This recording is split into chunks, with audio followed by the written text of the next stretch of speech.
айтасыңдар? Апа, бұл ұрыс кеше басталған. Бөлмелерінен жанжалдасқандарын естідім. Ақшаға таласты ма, пәтер туралы айтты ма? Сосын тағы біреулердің аттары аталды. Сен де бізді аңдып жүрсің бе? Аңдып қайтем? Естіліп тұрған соң тыңдадым.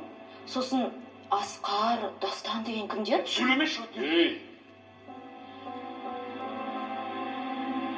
Ұрланған ақша туралы да құлағым шалды.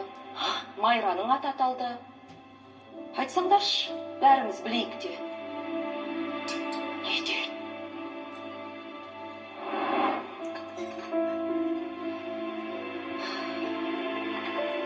Анашым, маған тағы салып беріңізші. Әйтпесе қарның ашып қалады. Айналайын, тойып жеп ал.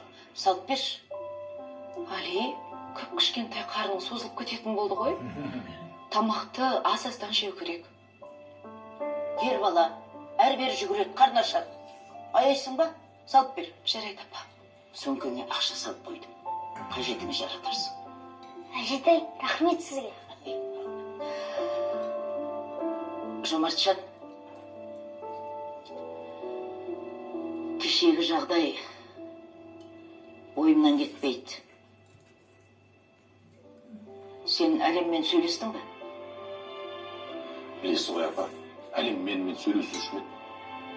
Білем ғой, дегенмен де Алижан, қазір сабаққа кешігесің. Барып киіне қойшы.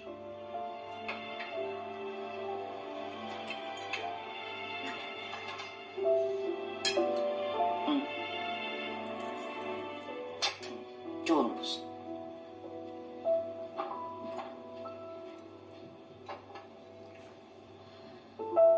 Жұлдыз, кеше сен көп ақша, Майра, Дастан дегендерді қақсы естіген жоқсың ба? Қақсы естіген жоқпын апа.